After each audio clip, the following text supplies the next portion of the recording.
Knock knock, আমি জিৎ গাঙ্গুলি, রয়েছি Birla academy of art and কালচারে। চলছে উত্তরণের দলগত প্রদর্শনী। মোট 26 জন শিল্পী নিয়ে Birla academy of art and কালচারের 4th ফ্লোরে 20 আগস্ট থেকে 25 আগস্ট পর্যন্ত এই প্রদর্শনীটি চলছে। চিত্রকর্ম এবং ভাস্কর্য, ইনস্টলেশন আর্ট, এই 3 রকম মাধ্যমে এই প্রদর্শনীটি প্রদর্শিত হচ্ছে।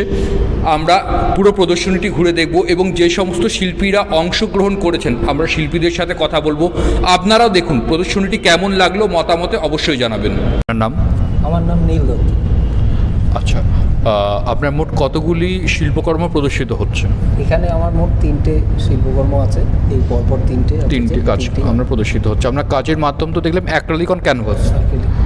আচ্ছা, এবং আপনি টেক্সচার কিছু ক্রিয়েট করেছেন। স্পেশালি আমি যদি ক্যারেক্টারগুলোতে বলি, অনেকটা প্যাস্টেল বা এই ধরনের স্টাইলে কিছু টেক্সচারকে জাস্ট ব্রাশের মধ্যে দিয়ে করে টেক্সচারগুলো করেছেন। আচ্ছা, তো আপনার কাজের এখানে যেমন আমরা দেখতে পাচ্ছি যে মূর্তিটি আপনি করেছেন গৌরাঙ্গ মহাপ্রভুর মতন মূর্তি, তার বক্ষে একটি চোখ রয়েছে। আপনি যদি বলেন আপনার কাজের বিষয় নিয়ে। ছবির আমার এইটার বিষয়ে মূলত আমি যখন ছবি আঁকি সেক্ষেত্রে এরকম ভেবে আঁকি না যে আমাকে ছবিতে কোনো বার্তা দিতেই হবে, আমার শিল্পকর্মের মধ্যে কোনো বার্তা রাখতেই হবে, এটা নয়।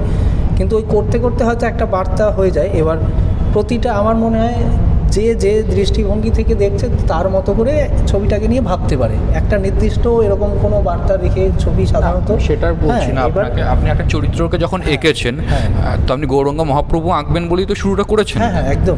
এবার আমি সেইটাই বলছি। এবার আমি যে ভাবনা থেকে এঁকেছি না, আমি বলছি আপনি ধরুন দেখছেন আপনার একটা ভাবনা, আপনি সেটা আলাদা ব্যাপার।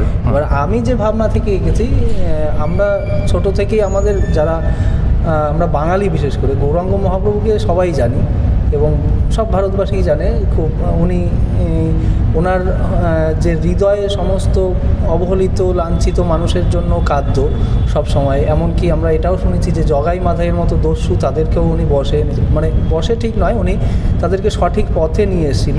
ওনার সেই ক্ষমতা ছিল সেই ঐশ্বরিক ক্ষমতা। এবার সেই ক্ষেত্রে উনি অবহেলিত পতিত মানুষের জন্য ওনার হৃদয় কাঁদ্য। উনি সেই থেকেই যে আমাদের তো অ্যাকচুয়াল আমাদের যে চোখ আমরা আছে সাধারণত এই চোখটাই তো সব নয়, এটা আমরা অন্তরের দৃষ্টি থেকে দেখতে চাই।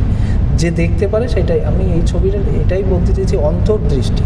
আচ্ছা, এবং সেই ওনার আমি এখানে চোখ দেখাইনি, আমি সেই চোখটা আমি ওনার বুকে রেখেছি, হৃদয়ে রেখেছি। যে অন্তর্দৃষ্টি মানে যে অন্তর থেকে মানুষকে দেখতো বা সব কিছু দেখতো, এবং ওনার অন্তর কাঁদ্য অবহেলিত লাঞ্ছিত মানুষের জন্য ওনার অন্তর কাঁদ্য। সেই যে অন্তর কাঁদ্য এবং সেই যে অশ্রু, চোখের অশ্রু, সেটাই পুষ্প আকারে বা আশীর্বাদ আকারে ঝরে পড়ছে। এইটাই হচ্ছে ছবি। আমার নাম মিতালি বিশ্বাস।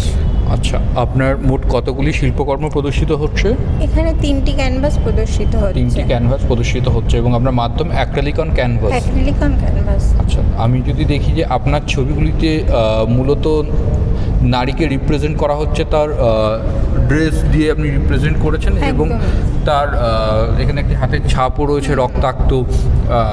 আপনি যদি বলেন মানে এখানে আবার তার কাটাও আমরা দেখতে পাচ্ছি ডিভাইডের একটা সিম্বল হিসাবে। আপনি কি বোঝাতে চাইছেন বা কি রিপ্রেজেন্ট করতে চাইছেন? এখানে আমি জামাটা দিয়ে মেয়েকেই বোঝাতে চেয়েছি, আমাদের মেয়েদের যে জীবনযাত্রা, এবার যে সামাজিক যে প্রভাব পড়ে অনেক সময় আমরা যেটা মেয়েটার মধ্যে পড়ছে বাইরে থেকে সেটা বুঝতে পারি না, তার ভেতরটা ক্ষতবিক্ষত হচ্ছে।